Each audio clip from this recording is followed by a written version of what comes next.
This is a 15-minute guide to not overthinking. Will it actually be 15 minutes? Nobody knows. It may be 12 minutes, it may be 15 minutes, 10 seconds. I guess we'll find out. I am a little sleepy today. I hope you don't mind. This is actually a pretty life-changing topic, so I figured it would be better to make a sleepy video than no video at all. And let's get started. Being able to not overthink and just be our actual selves and just go for it is genuinely one of life's most important skills. If we want to be able to not hold ourselves back and really be real and enjoy life and take advantage of opportunities, that all requires this magical ability to let go of overthinking, stop being overcautious, do our best, and go for it, even though it might not be perfect. Almost every human being has a problem with this in some area of their life. It's different for everyone. For some people, it's social stuff like speaking in front of people or meeting new people or dating or that kind of stuff. For other people, it's some academic topic like math. For other people, it might be some sport, but everybody in some area of their life does have overthinking. And when you have overthinking, it usually leads to one of two problems. Either number one, the person is very unnatural and frozen up in that area of their life. It's often very counterproductive. It's not really them. It's not really working the right way. Or number two, they kind of just avoid that area of their life entirely. Either way, not a great result. Two big myths about overthinking are number one, that you just need to be more confident. I guarantee you, if you take someone who has a problem with overthinking in some area and you say, just be more confident, that is not going to solve the overthinking problem. It's related to what you need to do, but it is not the same thing as what you need to do. Myth number two is that you need to stop thinking completely. And not only is that not possible, but actually the right answer to deal with overthinking often is about thinking more or about thinking a little bit more deliberately. And as we get into it, we're going to go through three key things to understand about how overthinking works, and then three steps to take in order to stop overthinking. So first, here's three key things to understand about how overthinking works. Number one, what is the opposite of overthinking? What it feels like is flowing and present and being in the moment and doing your best. That's what it feels like. Who are you when you're not overthinking? And this is one of the most important questions in the video. If you are only going to pay attention to one thing, this is one of those one things that I would pay attention to. Who are you when you are not overthinking?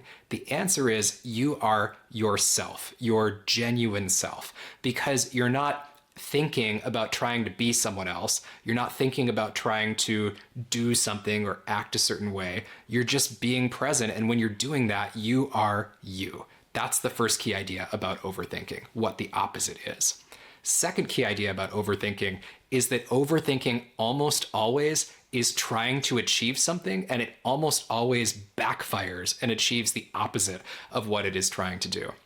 A classic example of this for like social types of overthinking would be, let's say that you have someone who is in a social setting, maybe they really want to impress other people, and they're trying to act cool and confident and funny. And they're thinking so much about trying to act cool and confident and funny that they actually end up being less cool and confident and funny. And they're kind of like very internal and in their own head. And that pattern of trying to achieve something, but then also accidentally doing the opposite is one of the most common patterns about how overthinking works overall. It's also often very internal, which is part of what causes this. So it's almost like that story, Greek story or Roman story, I don't know, about this guy Narcissus. Again, I might not be getting his name right, but I think there's this guy that basically looks in the mirror for such a long time because he loves his reflection so much that he like dies or something like that.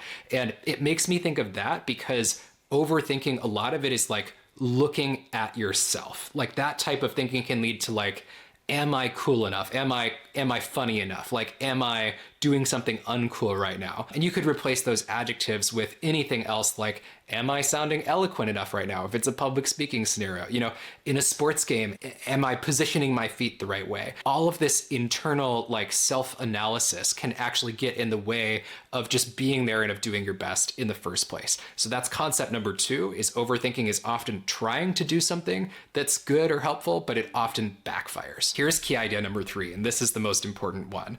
Usually when somebody has overthinking in some area of their life, It's because on some level, they believe that if they were just themselves, something bad would happen or something they don't want to happen would happen. Let's unpack this a little bit because this is a complicated one to understand. In that example just now, the person was in a social setting where they were overthinking because they were trying to act cool or act funny. Now, why are they doing that? On some level, it's because they think if they were just themselves without the overthinking, they wouldn't be cool enough, or they wouldn't be funny enough, or people wouldn't like them enough. This can be kind of an uncomfortable topic and also a very insightful topic once you're able to reframe situations about overthinking in this way. You can do this with any kind of overthinking, whatever topic that is for you. If it's some academic topic, if it's a specific social setting, if it's a sports thing, you can ask yourself, if I was just doing my best and being in the moment and being present and being myself, do I think that that would get the job done? Do I think that something bad would happen if I did that? And that usually gets to the crux of the answer. And you might believe me on this one, you might not, you might think about it more after the video, but that's key idea number 3. And with that said, we're gonna go into the 3 things that you can do not to have overthinking. So 3 things that you need to do. The first one is something that you need to understand, and on some level, something that you need to choose to believe. So let me explain. You have to actually believe that it is way better to be yourself, even if that means that less people will like you, or you will do a slightly worse job at something, or the outcome will be a little worse. You have to actually really believe that it is better and more important to be your genuine self. So let's do 2 stories about this, one about ice cream and one about beer. The ice cream example is, imagine, I know it's a little bit of a silly example, but I think it helps to get the point across, is imagine that you were a flavor of ice cream. Promise is actually a really good example. You are pistachio flavored ice cream. So if you're American, you probably know what that is. If you're international, pistachio is this green flavor of ice cream that tastes like the pistachio nut, and a lot of people don't really like it. Some ice cream shops don't carry it. It's kind of a niche flavor. It's not in the top 5. It's not in the top 10. People who love pistachio are like throwing things at the screen right now, but there are some people who like really do like it. And so it's kind of this very particular flavor. Now imagine in this example that you are pistachio ice cream. One thing that you might do, especially if you had the overthinking mindset, is to say, wow, I'm pistachio ice cream. I'm not in the top 5 or top 10 most liked flavors. I want lots of people to like me, or I want to have good outcomes. I want to have lots of people purchase me or whatever it is. So I should make myself more like the popular flavors. You know what's popular? Vanilla. Let me just go make myself more vanilla. So you kind of mix yourself with a bunch of vanilla and you become this pistachio vanilla hybrid mix. And if you do this, even though you have good intentions, you're going to actually create this like tragedy outcome, which is that the people who wanted vanilla, when they taste that pistachio, they're gonna be like, wow, this isn't vanilla, this is this weird vanilla pistachio mix. But the people who really wanted pistachio, who love pistachio, they're also, when they eat that ice cream, they're gonna be like, oh, I wanted pistachio. This is this weird like vanilla pistachio mix. And so you've kind of watered yourself down and put yourself in this middle space where you're trying to be something that you're not. And when you're trying to be something that you're not, that usually takes all this extra effort and usually is worse than either one. And the real tragedy is that in that example, you thought that you needed to be something else in order to get the result that you wanted. But there were tons and tons of people that would have loved you if you had just been who you actually were. I know this is like this really deep conversation and I'm talking about like ice cream here, but I really mean this, and I'll connect this to social personality in a second, is for the people who like pistachio, they don't just like it, they love it. They call ahead to the ice cream shop in order to find out if they have pistachio. They might go to a different ice cream store just to find pistachio. They're like diehard pistachio fans. And so let's take this to flip it over to like a social setting about if it was your sense of humor or about, you trying to be like cool or funny or whatever. Let's say if there's something a little quirky about you or different, maybe about your appearance, about your personality, whatever it is, right? If you try to like water that thing down and be more mainstream and be more like whatever you think you need to be, not only is that going to create all of this extra mental effort to maintain, it's this overthinking, right? But it's also not going to even work because that's not really who you are. And again, the tragedy is there are plenty of people out there who, if you use your actual sense of humor or your actual appearance or, whatever it is, your actual natural style, who would have loved you for what you actually were. So that's the example about pistachios. Let's do an example about beer. So imagine that you are beer or you are wine, and you're, again, silly example, but really important, and you are at an event where people are buying drinks, and you're beer and you're at an event where everybody's drinking wine and everybody's a wine drinker, right? So you decide, oh, I need to be more liked. Not everybody likes beer here. So you know what I need to do? I need to water myself down and mix myself with wine. And you create this kind of beer flavored wine mix, right? And again, same problem with that is like, for the people who like beer, they want beer. Just be a good beer. You don't need to try to become wine. And for the people who like wine, they want the wine, right? It's just this watered down mix. It's not really who you are. It's not fun. It's not genuine. And it doesn't usually work out very well. I think you kind of get my point, is it doesn't really work out that well. And to bring this back, you need to understand this and on some level choose to believe that you're going to be yourself and that that's okay and that that's actually more important than making something perfect or whatever that outcome or that bad thing that you were trying to avoid or make happen was. To add one final layer to this, I think people actually do their best when they are being themselves, right? Because that's the only thing that is uniquely you, that only you can provide. That's the thing that requires no extra mental energy for you. That's the thing that's natural to you. So just lean into that more, be yourself more, go with your natural style in that area more, rather than trying to be something else and overthinking it. So that's step one, is to understand that and on some level think about that and choose that you are going to believe that. Now, thinking about that, this is why we need number two and number three. Thinking about that is not going to change overthinking on its own, but it is an important step. Step number two is you need to think about what is your actual natural style or who is your natural style in a certain area of your life.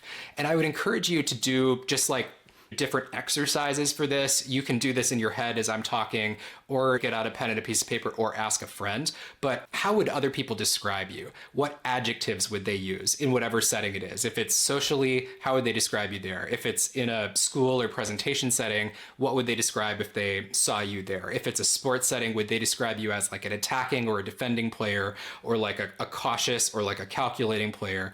What would they describe as your natural style? What would your family say about you? What would your friends say about you? What would you say about you? Are you positive? Are you negative? Are you cynical? Are you earnest? Are you high energy? Are you low energy? Are you sarcastic? Are you mainstream? Are you quirky? Like whatever these adjectives are, right? Just like ask yourself, who am I in this area?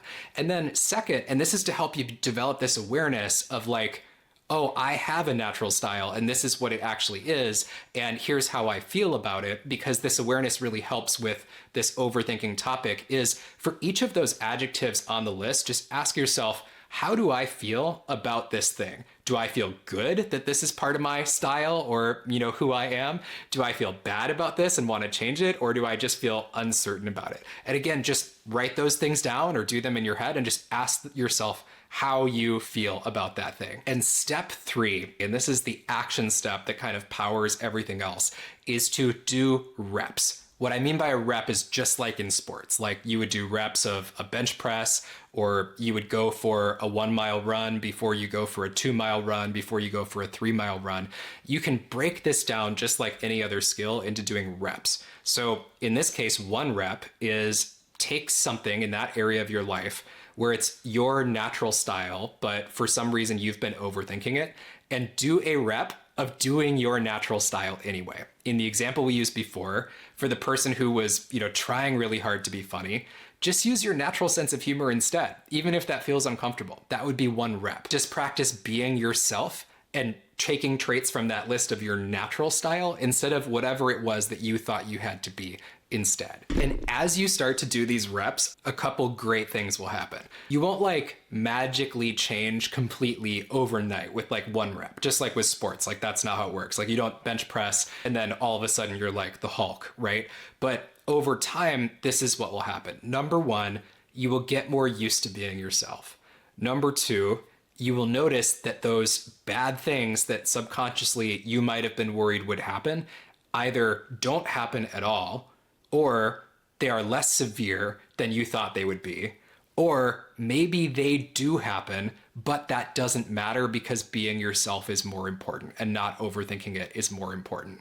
So, in that example before, you might find that you thought people weren't going to like your natural sense of humor or whatever it was about your style, but actually they were fine with it. Or maybe they didn't like all of it, but it wasn't the end of the world. It wasn't as severe as you thought. Or maybe they really didn't like your sense of humor when you were actually being yourself, but you have a pretty good learning experience, which is that you can't be yourself around this group of people. And that should tell you something pretty important if that's like an important friend group or an important relationship there. And you might decide that it's okay that they didn't like you as much as you thought, because you don't need to be liked by everybody. You can be yourself, and there's plenty of people who will like that and who will support that. And furthermore, other good things will happen. You'll find that when you lean into being yourself, you don't have all this extra cognitive load that's like tripping you down and like slowing you down and like jamming up your mental thoughts, and you're able to flow and enjoy yourself and be present in the moment more. So you'll start to do these reps and you'll start to have good things happen and have learning experiences happen. The really nice thing about the reps analogy is that you can stretch it pretty far and it still works. So if you want to push this transition faster, just like in sports, you can do more reps, more practice. If you want to take it slow and change this area of your life gradually, you can do less reps or smaller reps, right? The pace you set is up to you, but that is the overall path. So zooming out, number one, something you need to understand or choose to believe about how it's actually more important to be yourself. You're going to do a better job as yourself. You're going to be more genuine. And actually, there's plenty of people who will love that anyway. Step number two, just do the exercise of getting to know what does it even mean to be yourself in this area, and maybe how do you feel about those different characteristics right now, whether that's you feel good, bad, or unsure. And then step three, do those reps. Now, here are some answers to a couple FAQ, answers to a couple frequently asked questions. Question number one is, aren't there some other types of overthinking? Isn't not all overthinking about all these like psychological concepts about yourself? The answer is yes, but most commonly the kind that we talked about is the one people are actually having a problem with. The other kinds of overthinking, one of them is if you're trying to literally do too many things at once. In the sports analogy, that would be if you're trying to dribble the ball and shoot the ball and get past the defender at the same time, and you haven't practiced those skills separately yet. So it's very hard for your brain to think about them and put them all together. And again, it's actually a reps example. The reps analogy holds pretty well, where you would just practice those skills separately first, and then practice putting two of them together, and then practice putting three of them together. However, in real life, most of the problems that people have with overthinking are not that kind. They're the first kind that we spent most of the video talking about. And a third kind of overthinking is actually just procrastination in disguise, which is maybe there's something that you haven't started yet because you really just don't want to start it. It's kind of like if you had cold water and everybody else has jumped in, but you're still standing on the dock or you're still standing on the diving board. And it's not that you're overthinking it, it's that really you just don't want to jump in the pool and you're finding excuses to wait to do that. Again, most types of overthinking and the hardest kinds for people to resolve are more of the kind that we spent the body of the video talking about. FAQ number two is, what about really hard situations to change, or what if this is really hard to implement? And my answer is kind of twofold. Number one is the ideas in the video really do work. If you go back and you do reps of trying to be yourself instead of whatever that other thing is, that will get you there over time. It's just that for larger, harder to change things about ourselves, that might take a little bit more time or take a little bit more reps. The longer answer is, and please let me know in the comments if you want me to do more videos on this, is that there's a lot of other like exercises or work or like helpful conversations with friends or other people in your life that you can kind of do to help yourself in order to be more successful at this. But because this is the 15-minute guide and not the 1-hour guide, I don't have time to go into them right now. And the third and final FAQ is like, is this really important? And I would just say, yes, it's often one of the most important things, because being yourself ties directly into how happy you are and how good you feel every day. Being yourself ties into doing your best because it uses your strengths, and it's the only thing that only you can do. Being yourself ties into not overthinking, which again ties into the two things that we just mentioned before. So if you have some overthinking, is it the end of the world? No. But if you can upgrade it and get past it, it can actually be like a supercharge or a huge upgrade. I hope this video has helped you. Please subscribe. It does actually help the channel. It helps me out. I do really appreciate it. It helps YouTube know that it's supposed to show it to everybody. And just thanks for watching, and I hope it really helps you. See you in the next one.